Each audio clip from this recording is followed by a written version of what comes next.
अस्सलाम वालेकुम नाज़रीन, साइट में भलीकार आऊं आहियां मां सां गॾु नाज़िया मीर। नाज़रीन, वफ़ाक़ी बजट खां पोइ सूबनि बि पंहिंजूं नए माली साल जी बजट ॾेई छॾियूं आहिनि, साम्हूं अची वियूं आहिनि उहे बजट। ऐं उन हवाले सां मुख़्तलिफ़ जेके अहम खाता जिन ते तमामु घणियूं आवाम जूं नज़रूं बि हुजनि थियूं, ध्यानु बि हुजे थो, जंहिंमें तालीम वारो खातो आहे, सिहत वारो खातो आहे, आवाम खे सहूलियतुनि जे सिलसिले में जेके बि खाता हुजनि था उन ते तमामु घणो आवाम ध्यानु आवाम जो हुजे थो। ऐं हिन भेरे मुख़्तलिफ़ जेके एलोकेशन्स कई वियूं आहिनि मुख़्तलिफ़ खातनि जे लाइ, उनमें असीं ॾिसूं था, जेकॾहिं असीं ॻाल्हि कयूं था सिंध जे बजट जी, त उनमें असां ॾिठोसीं त तालीम खातो हुजे, सिहत खातो हुजे, उन ॿिन्ही में हिकु सुठी वाध नज़र अचे थी। उनखां सवाइ वफ़ाक़ी लेवल ते जेकॾहिं असां बजट खे ॾिसूं था त उनमें असांखे नज़र अचे पियो, जीअं मुख़्तलिफ़ एक्सपर्ट जी राय बि साम्हूं आई, त ज़ाहिर आहे बजट जेको हुजे थो उहो जेके आवाम उमेदूं रखे थो, ज़ाहिर आहे उन जे लाइ त नथो हुजे, हिकिड़ी पॉलिसी लाइन बयानु करे थो त कहिड़े रीति जेके मुल्क जा मुआशी मामला आहिनि उहे अॻियां वधंदा।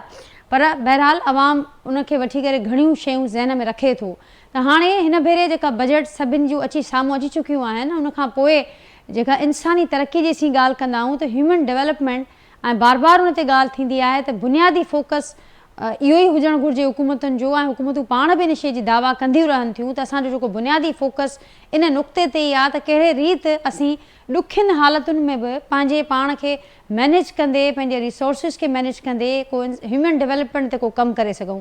त हिन भेरे छा इन हवाले सां असीं पंहिंजे एक्सपर्ट्स खां ज़रूरु पुछंदासीं त छा उन पासे ॾांहुं असां का विख खईं आहे हिन बजट खे साम्हूं रखंदे, ऐं ह्यूमन डेवलपमेंट वारा जेके ख़्वाब आहिनि या जेके उमेदूं आहिनि उहे पूरियूं थींदियूं हल, उन ते बि गुफ़्तगू थींदी। उनखां सवाइ नाज़रीन, अव्हांखे यादि हूंदो त कैनाल रिथा, तकरारी कैनाल रिथा वारो प्रोजेक्ट जंहिंखे वठी करे सॼी सिंध उन ते एहतजाज कयो, ऐं मुसलसल केतिरनि ई महीननि जे एहतजाज खां पोइ बिलाख़िर इहा ॻाल्हि थी त इहो फ़ैसिलो असां फौरी तौर ते उन फ़ैसिले खे वठी करे जेके कुझु पाणीअ जी दस्तियाबी या उनखां सवाइ जेके NOC जारी थिया उन्हनि खे वापसि कयो वियो, ऐं इहो ॼाणायो वियो त सूबा CCI खे इहो ॾिनो वियो मैंडेट त हू गॾिजी करे सूबनि जे कंसेंसस सां हिकिड़ी शइ डेवलप थिए, ऐं पोइ उन हवाले सां हिकिड़ो पाणीअ खे वठी करे जेके बि इशूज़ आहिनि उनजो हिकिड़ो मुतफ़िक़ हल कढियो वञे।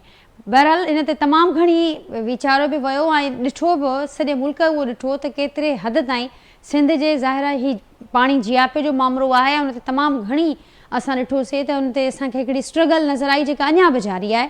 पर बावजूदि इन समूरी शयुनि जे, समूरी सूरत हाल जे, ऐं अञा ताईं को फॉलोअप न थियो आहे। हीअ जेके स्कीम जिन जो ज़िक्र थिए पियो हीअ अप्रूव बि न थियल आहिनि, पर उन बावजूदि पंजाब जेका गुज़िरियल ॾींहुं बजट पेश कई आहे उन बजट में 5 लख रुपया एलोकेट कया विया आहिनि। हाणे ही ज़ाहिर आहे ही वॾी रक़म कोन्हे, पर ही इंटेंशन ज़रूरु ज़ाहिर करे थी त पंजाब गवर्नमेंट अञा बि इन मनसूबे खे वठी करे कीअं ॾिसे पई इन मनसूबे खे। ऐं उन बजट जी जेका असां डॉक्यूमेंट ॾिसूं था त उन में इहो मैंशन बि थियल आहे त हीअ ॿई जेके स्कीम्स आहिनि मुख़्तलिफ़ तकरारी कैनाल वारो जेको ओवरऑल मनसूबो त उहे अप्रूव न आहिनि थियल, पर उन बावजूदि उन्हनि जे लाइ रक़म मुख़्तस करणु छा ॿुधाए थो, उन ते पिणु अॼोके प्रोग्राम में गुफ़्तगू कंदासीं। ऐं उनखां सवाइ जेकॾहिं असां आलमी मंज़रनामे ते नज़र विझूं था त हिकु ॿी जंग असांखे बिल्कुलु तयारु, बल्कि उहा जारी आहे, ऐं ॾींहों ॾींहुं उन में शिदत ईंदी पई वञे। अॼु 5हों ॾींहुं आहे इज़राइल जे हमले खां पोइ ईरान ऐं इज़राइल विच में जेके हमला शुरू थिया आहिनि उनजो सिलसिलो अॼु 5 ॾींहं बि जारी आहे। ओवरऑल उन जा ख़िते ते जेके असर थींदा उन्हनि खे बि प्रोग्राम में डिस्कस कंदासीं, इकॉनमी ते उनजा जेके असर पवंदा उनखे बि अॼोके प्रोग्राम में फोकस कंदासीं। जेको पैनल मूंसां गॾु मौजूदु आहे उनजो तारुफ़ सां कराईंदसि। अॼोके पैनल में मूंखे गुफ़्तगू जे लाइ जॉइन कयो आहे इकॉनमिस्ट, सीनियर इकॉनमिस्ट आहिनि असद अली शाह साहब, वीडियो लिंक ज़रिए अॼोके प्रोग्राम जो हिसो आहिनि। सीनियर डिप्लोमेट आहिनि हसन हबीब साहब, वीडियो लिंक ज़रिए अॼोके प्रोग्राम जो हिसो आहिनि। ऐं नसीर मेमून साहब आहिनि, सीनियर तर्जा निगारनि, डेवलपमेंट एक्सपर्ट आहिनि, मूंसां गॾु अॼोके प्रोग्राम जो हिसो आहिनि। ऐं टिनी जी महिरबानी, तव्हां वक़्तु कढियो अॼोके प्रोग्राम लाइ, मां टिनी खे वेलकम कंदसि अॼोके प्रोग्राम में। शाह साहब, अव्हां खां गुफ़्तगू जो आगाज़ कयां थी नसीर साहब साहब जी इजाज़त सां। बजट पेश थी चुकी आहे, वफ़ाक़ खां पोइ सूबनि बि पंहिंजूं पंहिंजूं बजट ॾिनियूं आहिनि, पर हिकिड़ो सुवाल जेको हर भेरे जीअं सवाल ई रहे थो त जेका ह्यूमन डेवलपमेंट आहे जंहिं हवाले सां दावाऊं त खोड़ कयूं वञनि थियूं, हिन भेरे बि दावाऊं थियूं आहिनि त हालतूं टफ आहिनि। IMF जो असीं प्रोग्राम में वियल आहियूं, ही पोस्ट कॉन्फ्लिक्ट बजट आहे, पर उन हूंदे असांखां जेतिरो थी सघियो असां मुख़्तलिफ़ खातनि जे लाइ जेका बजट रखी आहे उन में वाध बि कई आहे, ऐं असांजो फोकस इहो ई आहे त असां ह्यूमन डेवलपमेंट खे टच कयूं, उन पासे ॾांहुं विख वधायूं। अव्हांखे कीअं पियो नज़र अचे हिन हवाले सां सूरत हाल, हीउ जेको ख़्वाब सालनि खां अधूरो आहे ह्यूमन डेवलपमेंट वारो उहो अव्हांखे हाणे साबिया थींदे नज़र अचे पियो या का विख खॼंदे उन पासे ॾांहुं अव्हांखे नज़र अचे पई? जी महिरबानी नाज़िया। ॾिसो ही बजट जो जेको एनुअल हिकिड़ो रिचुअल आहे जेको हर साल जेको आहे अनाउंस थिए थो ऐं उन में मेन डिस्कशन जेको आहे उहो त थींदो आहे फेडरल गवर्नमेंट फेडरल बजट ते न, छाजे लाइ जो सभु टैक्सिस जेके आहिनि उहे फेडरल गवर्नमेंट आहिनि ऐं उहो जीअं तव्हां शायदि पढ़ियो हुजे मां हुन ते लिखंदो बि रहियो आहियां। बिल्कुलु तमामु घणी टैक्स एतिरी वधी वई आहे इम्पोज कई आहे फेडरल गवर्नमेंट त बिल्कुलु इकोनॉमी असांजी जेका आहे न बिल्कुलु वेही रही आहे। पोइ 3 सालनि खां वठी जेका इकोनॉमिक ग्रोथ आहे उहा 1.4% आहे ऐं जेको पॉपुलेशन ग्रोथ आहे उहो असांजी 2.5% आहे। सो तंहिंजे करे गुरबत जेका आहे उहा तमामु वधी वई आहे। वर्ल्ड बैंक जी रिपोर्ट जेका आई आहे उन हिसाब सां 45% जेको आहे उहा गुरबत आहे ऐं यूथ अनएम्प्लॉयमेंट जेका आहे उहा 20% खां वधीक आहे। सो बाक़ी जेसि ताणी ह्यूमन डेवलपमेंट जो तालुक आहे त उन में बि 2-3 ॾींहं पहिरियों ई हिकिड़ी जेका ह्यूमन डेवलपमेंट इंडेक्स क्रेडिबल जेका रिपोर्ट ईंदी आहे यूनाइटेड नेशंस UNDP जी, उन जे हिसाब सां पाकिस्तान जी रैंकिंग जेका आहे 168 आहे। यानी तव्हां मूंखे ॿुधायो त 160 असां खां पोइ कहिड़ा मुल्क वञी बचनि था। It's one of the worst in the world ऐं विदिन द कंट्री ऑल्सो। ऐं इहो इकोनॉमिक सर्वे में बि तव्हां ॾिसो त सिंध में जेको आउट ऑफ स्कूल चिल्ड्रन आहे उनजो प्रपोर्शन बि जेको आहे जेको फेडरल इकोनॉमिक सर्वे बि चए थो त असांजो जेको आहे जेके 22 मिलियन ॿार जेके आहिनि आउट ऑफ स्कूल आहिनि त सिंध जेको आहे उहा असांजो इंडिकेटर्स मतिलबु पंजाब जा पहिरें नंबर ते आहिनि, बहितर आहिनि ओवरऑल कॉन्टेक्स्ट में। उन खां पोइ KP जा आहिनि असांजा, उन खां पोइ आहिनि बावजूदि हिन जे जो कराची में ज़ाहिर आहे काफ़ी बहितर आहिनि प्राइवेट स्कूलनि जे करे। सो ॻाल्हि इहा आहे त एलोकेशन सां फ़र्क़ु कोन पवंदो आहे। ही असांजी सॼी जेका थिंकिंग आहे न त हिन में त को शक कोन्हे त 7th NFC जेका 2009 में थी उन खां पोइ सूबनि खे काफ़ी रिसोर्सिस मिलिया आहिनि ऐं जेका सही आहे इहो सही डायरेक्शन आहे। पर बदकिस्मती सां इहे जेके additional resources trillions of rupees जा मिलिया आहिनि उनजो फ़ाइदो कोन थियो आहे न। उहो पघारुनि में हलियो वियो आहे या कॉन्ट्रैक्ट्स में हलियो वियो आहे या कमीशन्स में हलियो वियो आहे। फ्रैंकली स्पीकिंग उन में असांजो जेको आहे न आउट ऑफ स्कूल चिल्ड्रन बहितर थिया आहिनि, न घटि थिया आहिनि, न वरी लर्निंग आउटकम्स बहितर थिया आहिनि। न असांजा जेके स्कूलनि जी हालति आहे सरकारी स्कूलनि जी त उन में 5वीं क्लास जो ॿार जेको आहे उहो न अंग्रेज़ी त छॾियो सिंधी बि ऐं मैथमेटिक्स जेको सिंपल जेके वर्किंग आहिनि उहे बि कोन था करे सघनि ॿार जेके आहिनि न। सो पर शाह साहब पेपर्स में त असांखे स्टेबिलिटी थी नज़र अचे, अवां पाण लिखंदा बि रहो था ऐं मुख़्तलिफ़ स्टेबिलिटी इन लिहाज़ सां आहे त स्टेबिलिटी जेका आहे फेडरल बजट जेको मतिलबु महांगाई घटि थी आहे। महांगाई जेका आहे तव्हांखे ख़बर आहे पोएं साल 24-25% हुई, हुन खां पहिरियों 35-36% हुई। त महांगाई इन जे करे घटि थी आहे ऐं महांगाई ॿियो ॿी ॻाल्हि आहे त IMF प्रोग्राम में जॾहिं खां असां आया आहियूं उन खां पोइ कुझु जेके फ्रेंडली कंट्रीज़ आहिनि उहे उन्हनि जो डेट जेको आहे उहो रीशेड्यूल या रीरोल थी थो वञे। सो तंहिंजे करे असांखे हर साल $25 बिलियन जेके आहिनि ॾियणा हूंदा आहिनि। सो उहो असां मैनेज IMF प्रोग्राम जे करे कयूं था। पर सो तंहिं करे जेको रिस्क हुई डिफॉल्ट थी, यानी त पाकिस्तान जेको आहे डिफॉल्ट करे वेंदो ऐं पंहिंजो कर्ज़ु न ॾेई सघंदो, उहा रिस्क जेका आहे घटि थी आहे। उन लिहाज़ सां स्टेबिलिटी आहे जेको आहे करंट अकाउंट सरप्लस थी वियो आहे। सो उनजो फ़ाइदो जेको आहे उहो त चंद माण्हुनि खे जेको एलीट क्लास आहे उन्हनि खे थो थिए न। आम माण्हू जेको आहे 45% माण्हू जेका आहिनि उहे त बिल्कुलु गुरबत जी लकीर खां हेठि आहिनि ऐं तक़रीबन 85% माण्हू जेका आहिनि मां त चवां थो त लोअर मिडिल क्लास में आहिनि असां वटि जंहिंजी टफ आहे लाइफ जेका आहे। So we are one of the worst country in terms of economic indicators and human development indicators. उन जो त जेको आहे ॾिसो न 5 नंबर ते असां मुल्क आहियूं हाणे 100 खां पोइ असांजो जेको आहे रैंकिंग 168 जेकॾहिं UNDP चए थी पई त उन में कहिड़ी परफॉर्मेंस आहे ऐं ॿी ॻाल्हि मां चवां त असुल ॻाल्हि इहो बजटिंग जो सिस्टम ई ग़लति आहे असांजो ऐं उहो असां जेको आहे असांजी मीडिया बि या जेके असांजा एनालिस्ट आहिनि उहे बि नथा रेज़ कनि त बजटिंग जॾहिं तव्हां ॾिसो तव्हां 100 रुपया कंहिंखे एलोकेट कया पर ॻाल्हि इहा आहे त उन 100 रुपये में तव्हां आउटकम्स कहिड़ा अचीव कया बिल्कुल बिल्कुल शाह साहब इन ते ही फोकस जी 250 हिकिड़ो कमर्शियल ब्रेक मूंखे हिते वठिणो आहे ऐं ब्रेक खां पोइ वापसि अचूं था ऐं तमामु इम्पॉर्टेंट पॉइंट आहे त एलोकेशन्स त असांखे नज़र अचनि थियूं हर साल वाध बि हर साल थिए थी पर रिज़ल्ट छा आहे आउटकम छा आहे इन ते गुफ़्तगू कंदासीं नाज़रीन मुख़्तसिर ब्रेक खां पोइ वापसि अचूं वेलकम बैक नाज़रीन प्रोग्राम में वांके बीयर भलीकार मूंसां गॾु नसीर मेमून साहब असद अली शाह साहब ऐं हसन हबीब साहब मौजूदु आहिनि नसीर मेमून साहब असद अली शाह साहब जे ॻाल्हि ॿुधी त हर साल बजटिंग जो ओवरऑल सिस्टम ते बि हू ॿुधाइनि पिया त ज़ाहिर आहे जॾहिं उहो ई ठीकु न हूंदो मैकेनिज़म में ई असां ॾिसंदासीं त फॉल्ट्स आहिनि त पोइ कहिड़े रीति असीं एक्सपेक्टेशन्स रखूं उन समूरे सिस्टम मां जेका उन्हनि जी ॻाल्हि हुई त असीं ॾिसूं था त हर साल एलोकेशन्स आहिनि ऐं उन में हर साल वाध बि थी इन साल बि असांखे नज़र अचे पियो तालीम जे लाइ जेको मजमूई असां सिंध जी बजट ॾिसूं त उन में 18% तालीम लाइ मुख़्तस थियो आहे उन खां सवाइ सिहत खाते में बि सुठा पैसा रखिया विया आहिनि ऐं उन खां सवाइ ॿियनि मुख़्तलिफ़ खातनि में असीं ॾिसूं था एलोकेशन्स त आहिनि पर ज़ाहिर आहे उन्हनि जो जेको असां ॾिसूं था त उनजी जेका रिज़ल्ट आहे या आउटकम आहे उहो असांखे ॿुधाए थो त पॉलिसीस किथे बीठल आहिनि त उहे त असांखे उहा नज़र अचे पई त असांजो जेको स्कूल मां ॿाहिरि जेके ॿारड़ा आहिनि उन्हनि जो रेशो हुजे या उन समेत ॿिया केतिरा इंडिकेटर्स असांखे ॿुधाइनि था अव्हां कीअं ॾिसो पिया समूरी सूरत हाल खे इंसानी तरक़ी जी ॻाल्हि कयूं था उनखे उन हवाले सां हुकूमतुनि जी प्रायोरिटीज़ छो न थियूं उन पासे ॾांहुं थियनि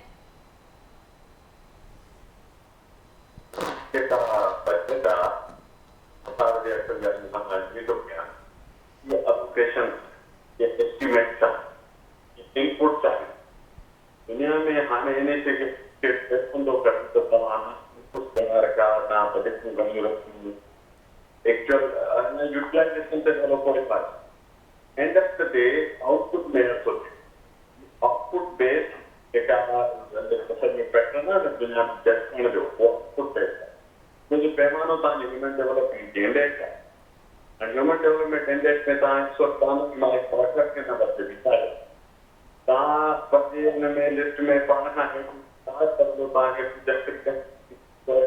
मिलंदा आपने खां मिलियो जेका हिस्टोरिक बैगेज आहे हुननि जे मथां पहिरियों तव्हांखे तव्हां खां सभु जेके अनाज में मां अंदाज़ो कयो त 7 कंट्रीज़ में असां खां हेठि अफ़गानिस्तान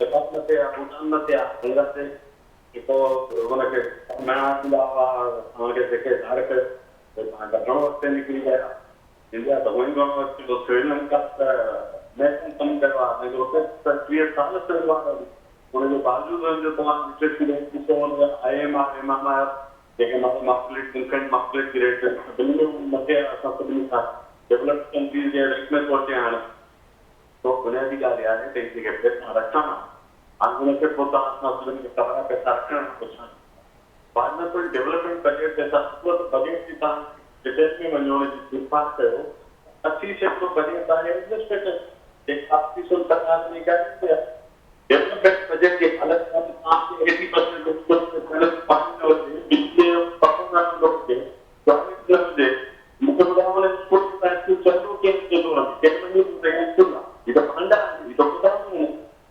उनजो नतीजो इहो थियो आहे तव्हां मूंखे पंहिंजे डेवलपमेंट बजट गवर्नमेंट में अरब रुपया अनाउंस कया कुछ बड़ा शान माना क्या देखो ना 1000 अरब रुपया कोटे साल की बजट 959 रुपया चला 418 अरब रुपया लेस देन 50% ये हर साल बड़ी बड़ी बजट पहुंचती है मात्र इंसान काम के बजट है मात्र पंजे 15 पैसा है ये 50% करोड़ मैनेजमेंट की का उन्होंने अभी देखा सेक्टर का उन्होंने के पास उन्होंने जो डेवलपमेंट बजट का निकाला क्या किया रेवेन्यू बजट पर डिग्री पर तो टोटल नाम की इंस्टीट्यूट है डेवलप करने में जो प्रोसेस कर रहे हैं मतलब बाहर के प्रेजेंट की जान कर जो साफ मामला ये ना है आपको के देख तो में ठीक है जैसे जो साथों में बराबर कांटेक्ट होना काम की करनी करो तो 100% काम से घणी बार सोचते रिपोर्ट का चीज को आज के तो लोकल गवर्नमेंट जो खासो देखिए तो जैसे डायरेक्ट अंजाम तो साधारण सकती ना उसके कन्वर्जन डेवलपमेंट के खत्म में आके नजर नहीं थी तो ये सच जो महाराष्ट्र सरकार डेवलपमेंट के नाले से इस गरीब तरफ तो डेवलपमेंट की ठीक है अनुसा गरोगर नसीर साहब जेका पंजाब बजट जी असी जिक्र भी कयोसीं इंट्रो में त जेतोणीकि घटि रक़म आहे पर ज़ाहिर आहे उन बावजूद स्कीम अप्रूव न थियल हुजे हेॾो असीं ॾिठोसीं त सिंध अंदरि एहतजाज थियो अञा ताईं उहा जदोजहद जारी आहे को कंसेंसस अञा ताईं न आहे न को फॉलो अप आहे ऐं उन बावजूद बजट में पैसा रखिया विया आहिनि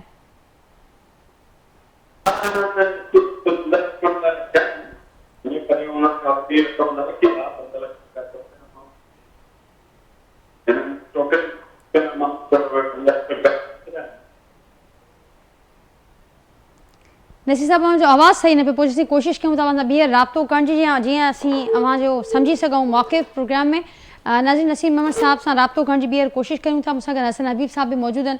हसन हबीब साहब बात कर रहे हैं हम इंसानी तरक्की की सूरत हाल मुल्क के अंदर और जो बजट इस साल हम आई है आपने बातें सुनी एक्सपर्ट्स की आप क्या कहेंगे ओवरऑल इस सूरत हाल में हमने ये देखा और सुना कि ये पोस्ट कॉन्फ्लिक्ट बजट है और उसके भी ज़ाहिर असरात इस वक्त बजट में देखे जा सकते हैं और एक और सूरत हाल हम देख रहे हैं मशरक़ वस्ता में इस वक्त जो माहौल बना हुआ है तो उसके भी असरात ज़ाहिर आना शुरू हो गए हैं क्या कहेंगे इस सारी सूरत हाल पर? मैं शाह साहब से बिल्कुल एग्री करूंगा कि ह्यूमन डेवलपमेंट वगैरह में हम इतना पीछे हैं कि हमें उस तरफ फोकस करना चाहिए लेकिन हम कुछ भी नहीं कर रहे हैं। जैसे हैदराबाद सक्खर वाला जो पोर्शन है उसके लिए शायद 15 अरब रखें बजट में और लाहौर में कचरा उठाने के लिए 30 अरब रखें। That shows our priority. Canal के मामले में बहुत छोटा सा अमाउंट रखा है लेकिन मैंने सरकारी नौकरी की है, छोटा अमाउंट इंडिकेट करता है अकाउंट की ऑपरेटिंग या अब अकाउंट एक्टिव हो गया है और इसमें उसके बाद कहीं से भी आप पैसा ट्रांसफर कर सकते हैं।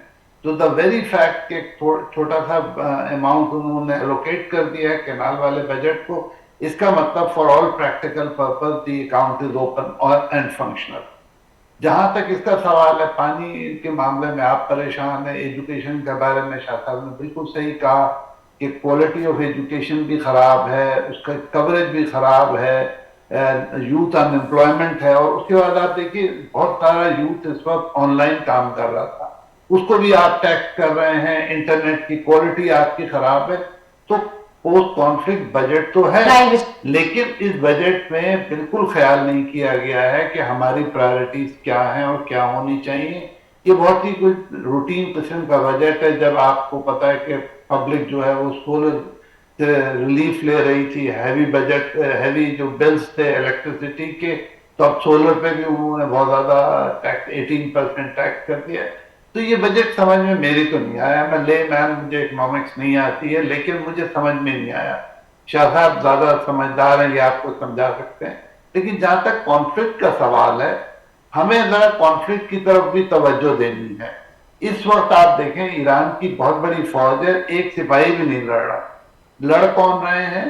लड़ रहे हैं मिसाइल वाले, लड़ रहे हैं एयर डिफेंस वाले, लड़ रहे हैं कमांड एंड कंट्रोल वाले। तो इस पूरे सिनारियो में हमें भी अपना जो फ्यूचर कॉन्फ्लिक्ट है और यह जैसे अभी हमारा इंडिया के साथ हुआ था तो it's now a very different war जैसे यूक्रेन रशिया में हो रही है।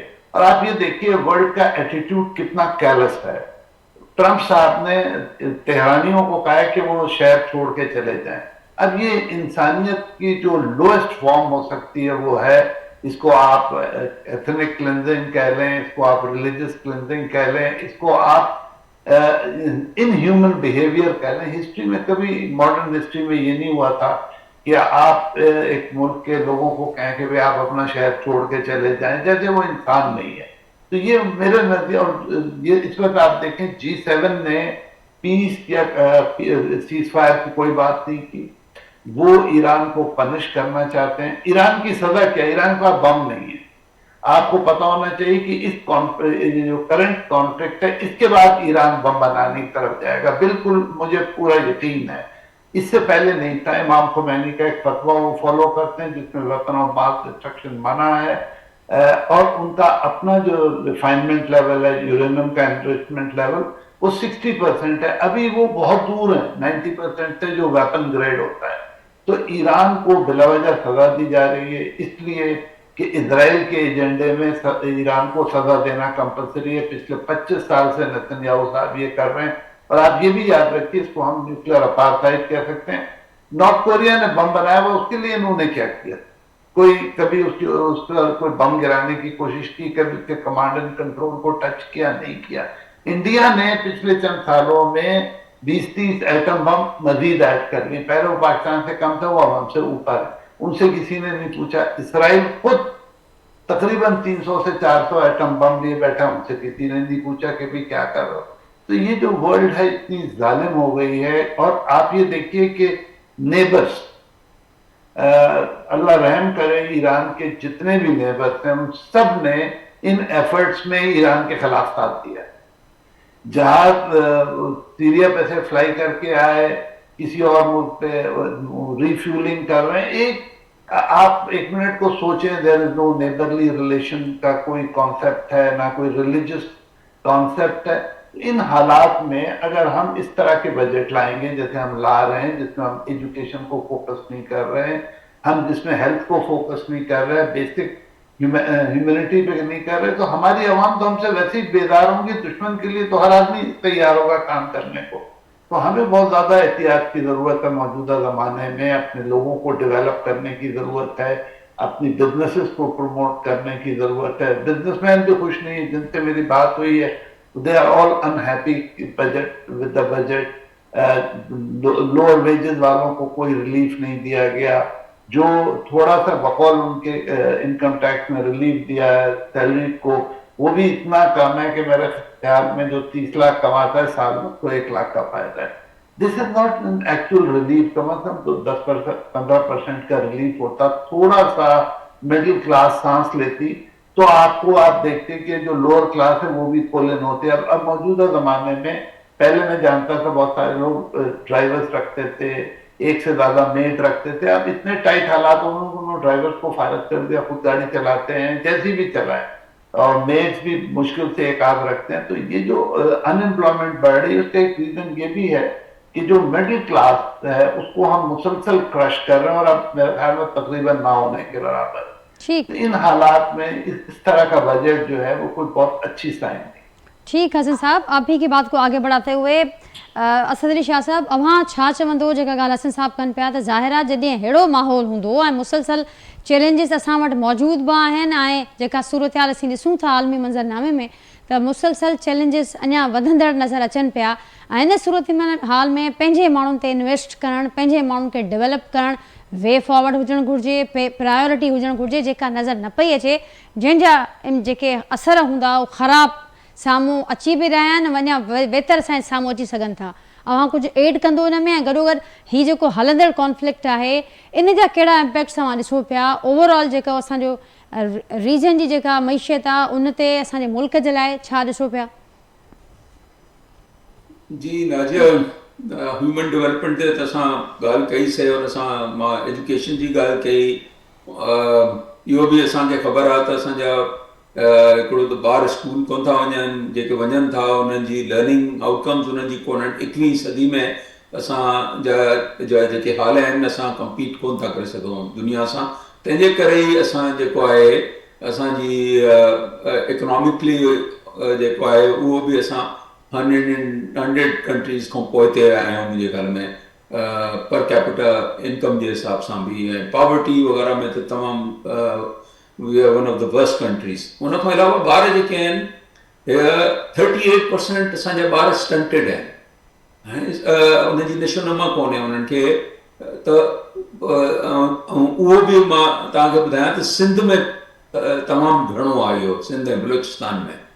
सो असुल ॻाल्हि त इहा आहे न. ऐं जेसिताईं हीउ कॉन्फ्लिक्ट आहे इन जो काफ़ी इन जा रेमिफिकेशंस ज़ाहिर थी सघनि था डिपेंडिंग के केतिरो इहो हले थो पियो ऐं केतिरो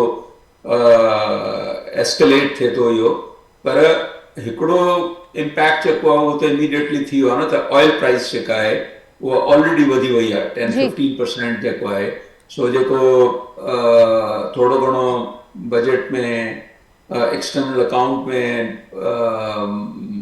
करंट अकाउंट सरप्लस थियो हिन साल, त उहो चैलेंजिंग थी सघे थो. बजट जा जेके अंग अखर आहिनि उहे काफ़ी डिटोरेट थी सघनि था हिन जे करे. ऐं जेकॾहिं ऑयल प्राइस $100 ते हली थी वञे त पोइ बैलेंस ऑफ पेमेंट क्राइसिस थी वेंदो. वरी जेको स्टेबिलिटी बि आहे थोरी घणी, त उहा बि रिस्क में अची वेंदी.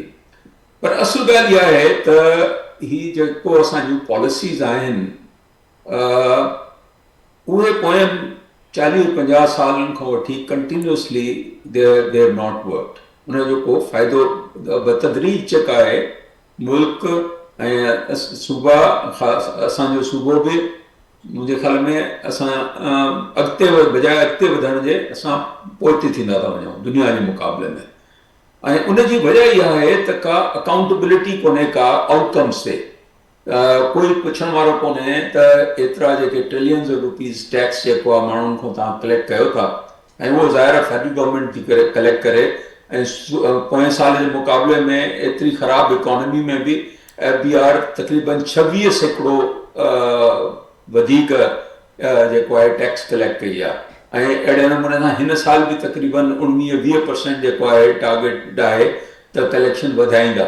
सो उन कॉन्टेक्स्ट में 18% इंक्रीज़ एजुकेशन जेको आहे उहो त सॼो फेडरल गवर्नमेंट खां पैसो अचे थो पियो. सो असांजो मेन सुवाल इहो हुजणु खपे त असांजो जेके इहे हालतूं ख़राबु आहिनि, असांजा ह्यूमन डेवलपमेंट इंडेक्स, असांजा माण्हू जेके आहिनि उहे प्रोडक्टिव कोन आहिनि, असांजी इकोनॉमी प्रोडक्टिव कोन्हे, असां दुनिया जे मुक़ाबले में पोइते थींदा था वञूं, त इहो कीअं सस्टेन कंदासीं. ऐं जेको अवाम आहे एतिरी गुरबत आहे, उन्हनि जी ज़िंदगी जेका आहे ख़राब खां ख़राब थींदी थी वञे, त उन में बहितरी कीअं ईंदी. मेन क्वेश्चन्स इहे आहिनि जंहिंजो को आंसर कोन्हे को. ऐं जेको बि स्टेबिलिटी आहे उहो तमामु हिकिड़ो थोरो जेको इलीट क्लास आहे जंहिंमें शायदि असां बि अची था वञूं. सो उन्हनि खे हिकिड़ो कंफर्ट आहे त भई पाकिस्तान डिफॉल्ट कोन कयो आहे ऐं स्टेबिलिटी अची वई आहे थोरी घणी उन लिहाज़ सां. पर आम माण्हुनि खे त को फ़ाइदो कोन्हे न. आम माण्हुनि खे त एम्प्लॉयमेंट खपे, एम्प्लॉयमेंट जो कोई चांस कोन्हे. इंडस्ट्रियलाइज़ेशन जेका आहे, मैन्युफैक्चरिंग सेक्टर जेको आहे, उनजी परफॉर्मेंस नेगेटिव आहे. एग्रीकल्चर जो ॾिसो हाल, त एग्रीकल्चर जेका आहे तक़रीबन वीट में ई चवनि था त 2 ट्रिलियन खां वधीक पोयनि 2 सालनि में फार्मर्स खे नुक़सानु थियो आहे. सो रूरल अनएम्प्लॉयमेंट जेका आहे उनजे करे तमामु वधी वई आहे. सो हिकिड़ो जेको आहे इहो जेको 2.7% बि गवर्नमेंट ॾेखारियो आहे ग्रोथ, जेको उहो लाइफ स्टॉक जंहिंजो पोइ 15 सालनि खां वठी सर्वे न थियो आहे, एक्स्ट्रापुलेट करे लाइफ स्टॉक खे इंक्रीज़ करे ऐं इनफॉर्मल इकोनॉमी खे इंक्रीज़ करे ॾेखारियो वियो आहे.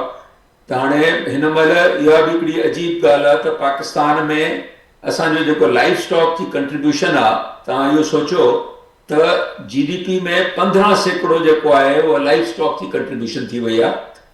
पूरे मुल्क जी जेका मैन्युफैक्चरिंग सेक्टर आहे, लार्ज स्केल मैन्युफैक्चरिंग ऐं स्मॉल स्केल इंडस्ट्री कंस्ट्रक्शन वग़ैरह मिलाए करे 11% आहे उनजी जेका आहे कंट्रीब्यूशन.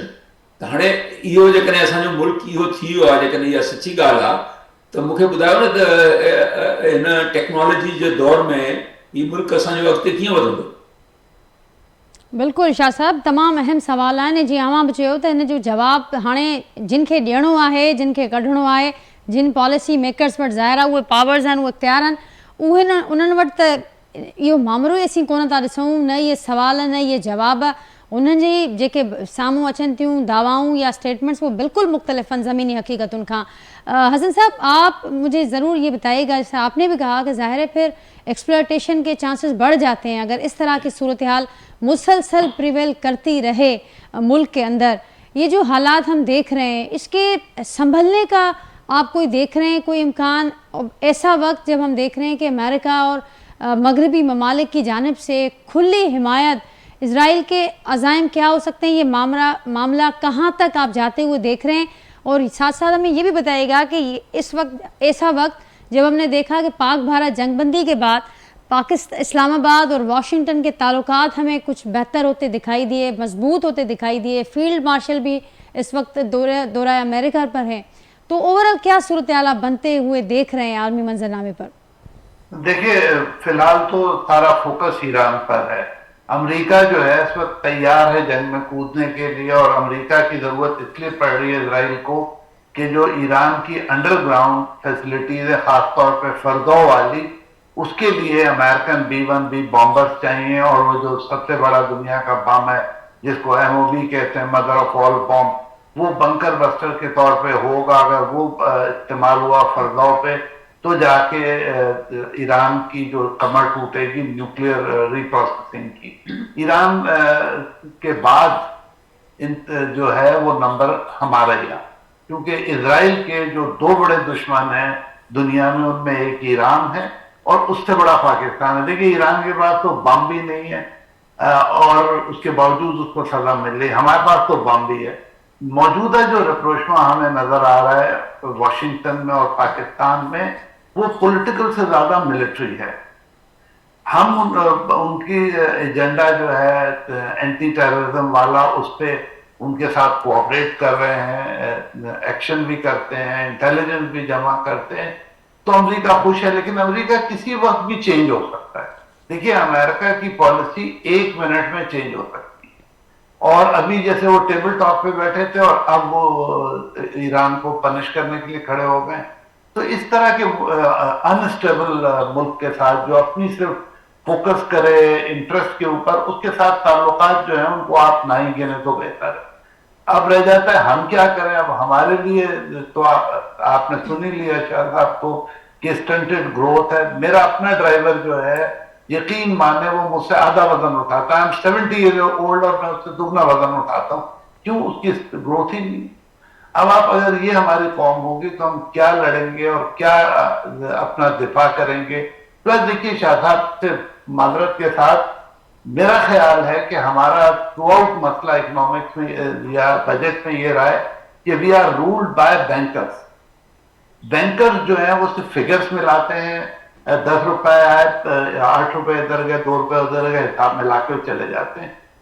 हमारे पास कभी कोई इकोनॉमिस्ट एज फाइनेंस मिनिस्टर नहीं आया जिसका कोई विजन हो कि 10 साल के बाद हेल्थ कहाँ होगी, एजुकेशन कहाँ होगी, पब्लिक वेलफेयर कहाँ होगी।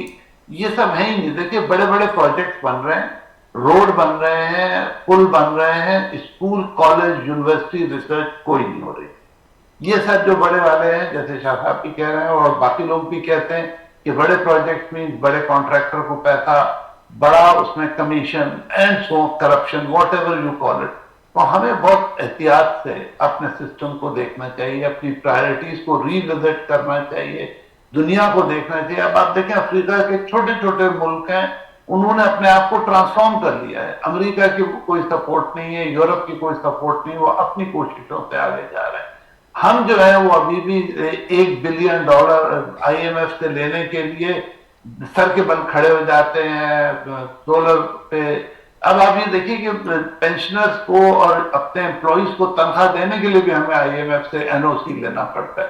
तो ये हमने अपनी सॉवरेनिटी को कॉम्प्रोमाइज कर दिया है। वक्त आ गया है, हम 250 मिलियन है, हम कोई छोटा मुल्क नहीं है। हमें चाहिए कि अपनी प्रायोरिटीज बना के उस पर काम करें, अपने यूथ के लिए काम करें। इतना बड़ा यूथ बल्ज है, इतने ज्यादा हमारे पास यंग लोग हैं। अगर 20% वो अनएम्प्लॉयड रहेंगे तो वो फिर कैसे इस मुल्क को अपना समझेंगे। 1.5 मिलियन लोग एक साल में बाहर जा रहे हैं, जिनको हम पढ़ा रहे हैं वो बाहर चले जाते हैं, और जो नहीं पढ़े वो हमारे दरमियान खड़े हुए हैं। कोई रोड पे भीख मांग रहा है, कोई बैठ के कहीं खाना खा रहा है, कोई चोरी कर रहा है। Is this the future of the youth that we are looking for? बिल्कुल हसन हबीब साहब, और प्रायोरिटीज़ का आपने जिक्र किया। प्रायोरिटीज़ का आलम तो ये है कि हम इस वक्त देख रहे हैं कि हुकूमत अपने एक्सपेंसेस पर कम करने के लिए बिल्कुल तैयार नज़र नहीं आती। हम बजट का जिक्र करें तो हम बजट से पहले हमने देखा कि जो हुकूमती मुशीर थे, जो वो लोग जो इक़्तिदार में बैठे हैं, उन सब की तनख्वाहों में हमने देखा कि वो ओवरनाइट उसमें इजाफ़ा हो गया, और वो कोई ऐसा इजाफ़ा नहीं था, दुगना तिगना हमने इजाफ़ा उसमें देखा।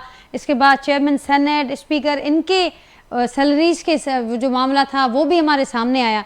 तो शाह साहब, अहिड़ी सूरत हाल त रुगो सभु कुछ जेको शयूं हुजनि उहो आवाम खे करिणो पए। टैक्सिस जो भार बि आवाम जे मथां, सब्सिडीज़ जेकॾहिं वापसि कयूं वयूं आहिनि त उहो बि आवाम जे लाइ मामिलो आहे। हिन वक़्तु असां ॾिसूं था जेका सूरत हाल आहे, हीअ हुकूमत पंहिंजा ख़र्चा घटाइण ते, पंहिंजे शयूं अप्लाए करण ते रुगो दावाउनि ताईं महदूद छो नज़र अचे पई। असीं ॾिसूं था त हिन वक़्तु जेकॾहिं सिंध बजट खे असीं ॾिसूं था त उन में बि 17 अरब रुपया रखिया विया आहिनि रुगो पेट्रोल जे मद में।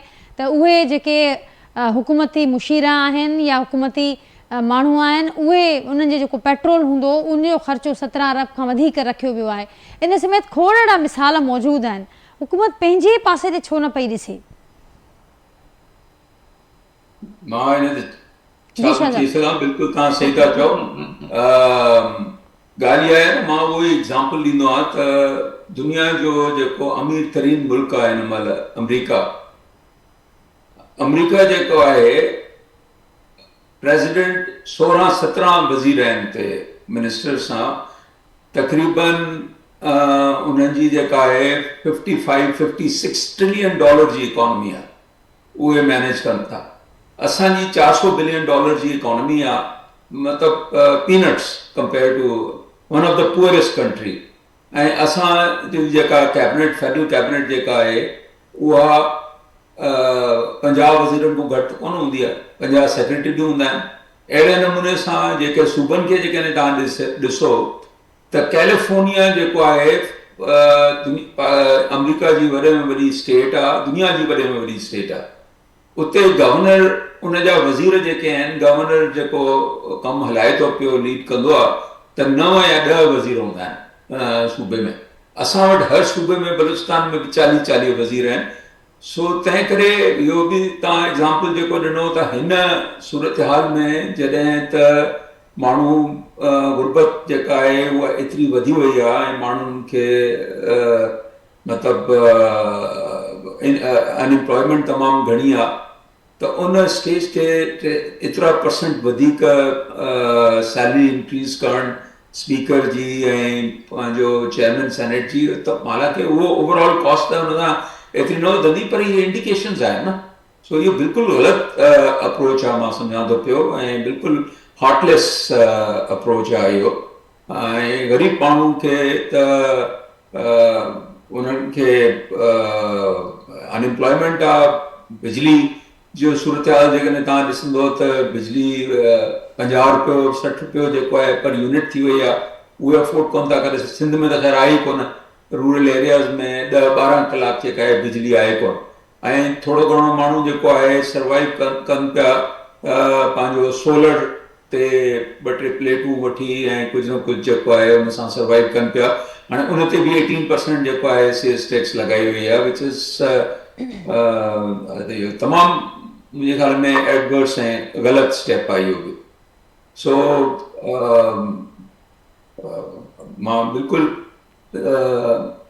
हसन हबीब साहब जीअं चयो त ही बजट जेका आहे कंहिं बि लिहाज़ सां जेका आहे हिन में तमामु घटि का सेंसिबल ॻाल्हि आहे। ओवरऑल फेडरल बजट हुजे, प्रोविंशियल बजट्स त बेसिकली एलोकेशन्स आहिनि, उन जा आउटकम्स जी जेका आहे का न कोई ॻाल्हि करे थो पियो, न ही उनजी का अकाउंटेबिलिटी है। ठीक शाह साहब, बिल्कुल दुरुस्त पर फरमाया। हसन हबीब साहब, मुझे ये भी बताइएगा कि यहाँ पर आपने जिक्र किया कि प्रायोरिटीज़ को हमें दोबारा देखना होगा, और अब उसके अलावा आपने जिक्र किया कि सबको साथ खड़ा होना होगा, प्रायोरिटीज़ हमें अपनी सामने रखते हुए। तो इस वक्त जो हम ओवरऑल सूरत हाल देख रहे हैं, ख़ास करके ईरान और इज़राइल का जो इस वक्त जो सूरत हाल है, इसमें आप क्या देख रहे हैं? मुस्लिम ममालिक को, मुस्लिम बरादरी को आप मुत्तहद होता हुआ देख रहे हैं, या ये मज़ीद तकसीम का आगाज़ आप देख रहे हैं? دیکھیں مجھے تو تقسیم نظر آ رہی. اگر آپ غور سے دیکھیں تو بشار اسد کو ہٹا کے اس کی جگہ پہ ایک آپ نون ٹیررسٹ کو لے آئے. ان حالات میں سیریا جو ہے وہ رستہ ثابت ہوا اسرائیلی اٹیک کے لیے. انہوں نے وہاں ریفیول بھی کیا ہے اور بھی مسلمان ملکوں نے کیا ہے. اسی لیے میں انفارچونیٹلی مجھے یہ کہنا پڑتا ہے کہ ایران کے سارے نیبرس نے ایران کے خلاف کام کیا ہے سوائے ہمارے. تو ہم اس طرف سے اگر اس طرف ہوتے شاید ہم بھی یہی کرتے. تو there is no unity in Islamic world. سب کے سب جو ہے انسٹیبل گورنمنٹس ہیں اور وہ امریکہ کی ایما کے اور امریکہ کی سپورٹ پہ کھڑے ہوئے ہیں. اس لیے کوئی جو ہے ایران کے ساتھ نہیں ہے. چند ملکوں نے ایران کے حق میں جو بیان دیا ہے اس کی بھی کوئی خاص حیثیت نہیں ہے. تو ہمیں اسلامک یونٹی سے نکل آنا چاہیے. اپنے گولز، اپنی عزائم، اپنی چیزیں خود سیٹل کرنی ہوں گی. اگر ہم یہ امید کریں گے کہ ہمارے مسلمان بھائی آئیں گے مدد کو تو آپ بھول جائیں. اس سے پہلے بھی کشمیر پہ ہمیں کوئی خاص مدد نہیں ملی سوائے میرے خیال میں ٹرکی ہے جس نے ہمیں مدد کی ہے مسلم بردر یا ایران نے. اس کے علاوہ کسی نے ہماری نہیں کی. تو یہ جو اسلامک بردرہڈ والا ہے اس سے تو میں بالکل دور. میرا خیال ہے کہ دس از ون ٹرمینالوجی جو ہم کو یوز نہیں کرنی چاہیے. ایران کے سارے نیبر جو ہیں وہ ڈائریکٹلی یا انڈائریکٹلی انہوں نے اسرائیل کو سپورٹ کیا ہے. دیکھیے اسرائیل کا پہلا اٹیک 200 جہاز کے ساتھ تھا.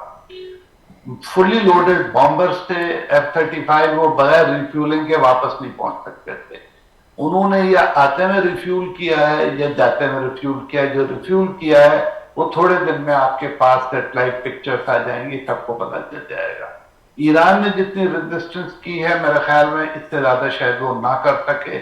اور جس وقت امریکہ نے بامب کیا تو اس کے بعد ایران کے پاس کوئی آپشن نہیں ہوگا سرنڈر کے علاوہ. اب یہ بڑی تو عجیب آپ سی دیکھ بات رہے ہے ہیں کہ یہ ایران بالکل تنہا ہے یا آپ کو نظر آتا ہے کہ پردے کے پیچھے کوئی اور کوئی بڑی طاقتیں روس یا چین کوئی بڑی طاقت یا کوئی حمایت موجود ہے؟ روس اپنے مسائل میں پھنسا ہوا ہے. چین کچھ بھی ہو جائے گا تو اس پر ملٹریلی نہیں آئے گا اور اس کے علاوہ کوئی ملک نہیں ہے. تو روس کے اپنے آپ دیکھ لیں ان کے اسٹریٹجک بامبر تباہ کروا دیے انہوں نے تھرو یوکرین. تو اب 1/3 تو ان کا فلیٹ ویسے ہی ڈپلیٹ ہو گیا. اب اگر وہ لانگ رینج بامبر لاتے بھی ایران کی مدد کے لیے تو اب ان کے پاس ہے ہی نہیں. پلس پچھلے 2.5 سال کے کانفلکٹ میں رشیا کے زیادہ تر میزائل ختم ہو گئے. آرٹلری وہ امپورٹ کر رہے ہیں نارتھ کوریا سے. تو یہ ایک بڑی پلان طریقے سے یہ کام ہوا ہے کہ پہلے رشیا کو پھنسایا یوکرین لے جا کے اور اس کے بعد ایران پہ کیا ہے. اس سے پہلے سیریا میں کیا ہے. پھر لبنان میں دیکھیں ریجیم چینج کرا دیے. اب ایران میں بھی ریجیم چینج کرا لیں گے تو کیوس ہوگا اور کچھ نہیں ہوگا. تو ہمارے لیے کوئی اچھی خبر نہیں ہے. اگر ہم ڈائریکٹ شکار نہیں بھی ہوتے تو ہمیں اب تیار رہنا چاہیے کیوس میں رہنے کے. آئل پرائس بڑھ رہی ہے. ابھی خبر آ رہی ہے کہ ایران اور یمن مل کے گلف کو چوک کرنا چاہتے ہیں. باب المندب پہ کریں گے یا ہرمز پہ کریں گے ابھی یہ پتہ نہیں چل رہا. لیکن اسے ہمارے جیسے ملک کے لیے جس کا کہ امپورٹڈ فیول پہ گزارا ہوتا ہے ان کے لیے تو بہت بری خبر ہے. تو ہم کس طرح سے سروائیو کریں گے؟ پہلے ہمارے پاس پیسے نہیں ہیں کیونکہ ہمارے ریسورسز ہیں وہ تو ہمارے لوگ جو ہیں وہ کرپشن میں اور دوسرے کاموں میں ختم کر دیتے ہیں, چاہے وہ ریکوڈیک کا ہو چاہے کوئی ہو. تو ہمارے لیے تو ایک بڑی بری خبر ہے کہ فیول مہنگا ہو جائے گا اور کانفلکٹ اب ہمارے بارڈر پہ آ جائے گا. اگر ابھی کوئی ریجیم چینج ہوتی ہے اور کوئی پرو یو ایس یا پرو اسرائیل ریجیم ایران میں آ جاتی ہے تو ہمارا کیا ہوگا؟ ٹھیک, تو اس کے لیے کیا کرنا ہوگا؟ آپ نے بتایا کہ جس سے پوزیشن اوورآل جس طرح سے چینج ہو رہی ہے تو بڑی مشکل صورتحال اس وقت ہے بھی اور آگے بھی. ہمارے پاس کیا آپشن ہے؟ کیا پوزیشن پاکستان کو لینی چاہیے؟ جی نجیہ, ہمارے پاس اب ایک ہی آپشن رہ جاتا ہے کہ ہم بجائے اس کے کہ بہت بڑی بڑی باتیں کریں, ہم اپنے ملک کی طرف توجہ دیں, اپنے بیسکس کو ٹھیک کریں, ایجوکیشن ہے, ہیلتھ ہے, امپلائمنٹ ہے, اور کوشش کریں کہ ہم اپنی جو اسٹرینگتھ پہ وہ چلیں. دیکھیں ایران اتنے دن سروائیو کر گیا سینکشن میں اپنی اسٹرینگتھ پہ نا. ہماری اسٹرینگتھ کدھر ہے؟ ہمارے ریسورسز جو ہیں وہ ضائع ہو رہے ہیں, چاہے وہ پانی ہو, چاہے وہ گیس ہو, چاہے آئل ہو, چاہے منرلز ہو. تو ہمیں اب اپنے ریسورسز پہ اپنے ملک پہ توجہ دینے کی ضرورت ہے اور اپنی اسٹرینگس پک کرنے کی ضرورت ہے. اگر اسی طرح رہا جیسے لوگ ڈسگرنٹلڈ رہے, یوز بھاگ رہی ہے ملک چھوڑ کے, تو پھر ہمارا بھی کوئی فیوچر ہے. بہت شکریہ حسن حبیب صاحب, اسد علی شاہ صاحب. ناظرین, نسیم عمر صاحب بھی کچھ دیر لاء ساں گڈ موجود ہوا جو کہ پروگرام میں گفتگو بدھی ایکسپرٹس جی जेका ओवरऑल सूरत हाल आहे, आलमी मंज़रनामे ते थींदड़ मामला ऐं मुल्क अंदरि जेका असांजी सूरत हाल आहे उन वारे सां पंहिंजे फीडबैक खां असांखे आगाह कजो. वरी सुभाणे मां सां मुलाक़ात थींदी. तेसिताईं ॾींदा इजाज़त. अल्लाह हाफ़िज़.